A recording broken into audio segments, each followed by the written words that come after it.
नमस्कार साथियों, आप देख रहे हैं केशव सिंह वॉइस। जो लोग नए हैं वो चैनल को सब्सक्राइब कर लें और बेल आइकॉन को क्लिक करें ताकि उन पर नोटिफिकेशन उनको पहुंचती रहे। मैं न कोई पत्रकार हूं ना ही कुछ हूं।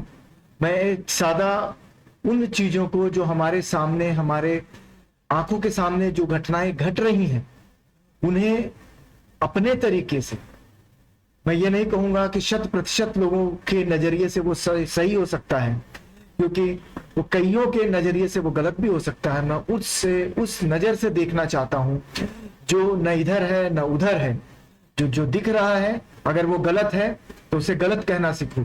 मेरी नजरों में सवाल हमेशा सत्ता से किया जाता है, सवाल हमेशा ताकतवर से किया जाता है, सवाल कमजोरों से नहीं किया जाता, क्योंकि जवाब वहां से नहीं मिलेगा। लेकिन आज हम एकदम उल्टे दौर में आ गए हैं कि हमें जो ताकतवर है वो जवाब नहीं देता, उल्टा एक समाज और एक वर्ग ऐसा तैयार हो गया है जो ये चाहता है कि सवाल कमजोरों से पूछा जाए, मतलब कि जो सत्ता में ना है उनसे पूछा जाए। आप सभी को ये तो पता ही होगा कि हमारे प्रधानमंत्री ने जब 2014 में जब पहली बार शपथ ली थी, और उसके पहले ना जाने कितनी बार चुनावी भाषण, चुनावी रैलियों में और अब तक ये कहते आए हैं कि न खाऊंगा न खाने दूंगा। यही इनका जो एक स्लोगन कहो या तकिया कलाम कहो या जो कुछ कहो या जुमला कहे, आज के इसमें अगर हम कहें तो ये एक जुमला ही है कि न खाऊंगा न खाने दूंगा। ये वो प्रधानमंत्री हैं जो अभी हाल ही के दिनों में आप लोगों ने सुना होगा, तो इन्होंने एक भाषण दिया था कहीं पर कि मेरे जो भी भ्रष्टाचारी हैं वो मेरे ताप को सहन नहीं कर सकते, वो मेरे साथ खड़े नहीं हो सकते। ये बात भी सही है। इन्होंने अजीत पवार को लेके कहा कि इनके ताप को सहन नहीं कर सकते। अजीत पवार इनसे आंखें मिलाकर, इनसे हाथ मिला रहे हैं, इनके साथ, इनके दल के साथ मुख्यमंत्री, उप मुख्यमंत्री बने हुए हैं। एक नाथ शिंदे हैं, महाराष्ट्र में ऐसे कई हैं। हेमंता बिश्वा शर्मा है, कलकत्ता में चले जाइए तो शुभेंदु अधिकारी है, और भी ऐसे बहुत सारे नाम हैं जो इनके साथ में जो मिल गए हैं। न खाऊंगा न खाने दूंगा, मतलब आप भी खाइए, हम भी खाएंगे, हमारे साथ आ जाइए तो हम सब मिलके खाएंगे। अगर आप मुझे नहीं खाने देंगे तो मैं आपको भी खाने नहीं दूंगा। यही इनका असल में इस तरह की बातें होनी चाहिए थी। तो इनका जो ताप है वो ताप किन लोगों के लिए है, किन स्थितियों में है, किन परिस्थितियों में है, ये हम सभी को समझना पड़ेगा, सोचना पड़ेगा कि एक श्रोता होने के नाते, एक वोटर होने के नाते, इस देश का नागरिक होने के नाते हमें ये समझना पड़ेगा कि ताप क्या होता है। देश धर्म के नाम पर नहीं चल सकता। देश, भारत जो है वो एक संवैधानिक देश है, लोकतांत्रिक देश है, लोकतंत्र की प्रक्रियाओं का पालन करने वाला देश है, संविधान को मानने वाला देश है। अगर यहाँ पे आप संविधान की धज्जियां उड़ाकर अगर आपका कुछ करना चाहेंगे तो जनता समझदार है। अंततोगत्वा लोकतंत्र में जो है वो जनता ही भगवान होती है। जो संसद में ये लोग बैठे होते हैं वो सिर्फ उन करोड़ों लोगों की नुमाइंदगी करते हैं वहां पर, वो हमारे राजा नहीं है, वो हमारे सेवक है। लोकतंत्र में यही कहा जाता है। अब आइए, मैं जो ये वीडियो के पीछे है, न खाने दूंगा न खाऊंगा न खाने दूंगा, आप भी खाइए हम भी खाएं। पिछले दिनों एक चर्चा बड़ी जोरों में थी कि कैग की एक रिपोर्ट आई, कैग की एक रिपोर्ट आई।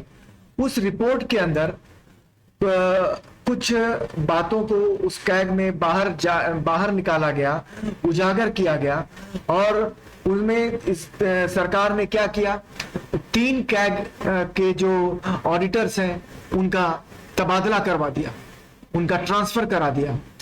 क्यों?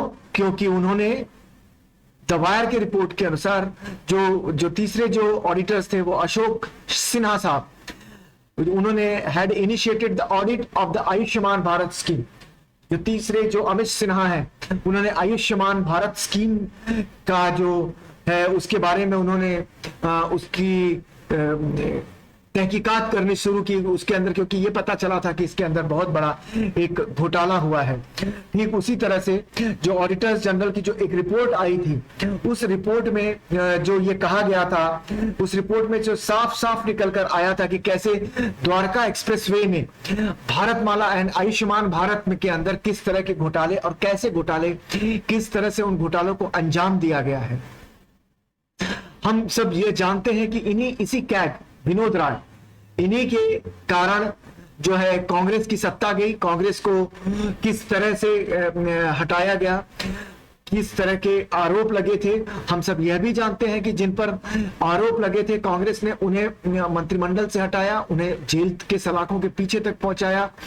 लेकिन आज के परिप्रेक्ष्य में अगर हम बात करें तो आप मजाल है किसी पर आप आरोप लगा दे और वो बंदा मंत्रिमंडल से हट जाए।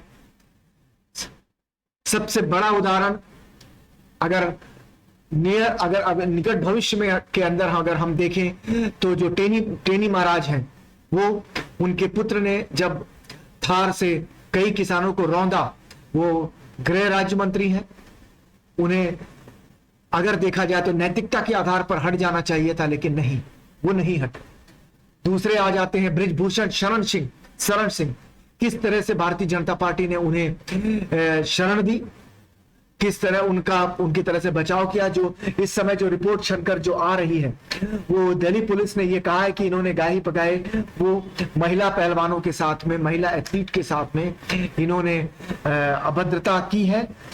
लेकिन बावजूद इसके सरकार इनका जो है पूरी तरह से सरकार इनको बचा रही है। कैग का जो रिपोर्ट है, जो कैग के 3 ऑडिटर्स जो हैं उनका जो तबादला कर दिया गया है, उनको वहां से ट्रांसफर दे दिया गया है। तो ये दर्शाता है कि आप अगर हमारे किसी भी बात का अगर पोल खोलेंगे तो आपके लिए हमारे दरबार में कोई स्थान नहीं है, क्योंकि ट्रांसफर और ये सारे जो अधिकार हैं वो केंद्र सरकार के हाथों में है, और केंद्र सरकार कभी नहीं चाहेगी कि उनकी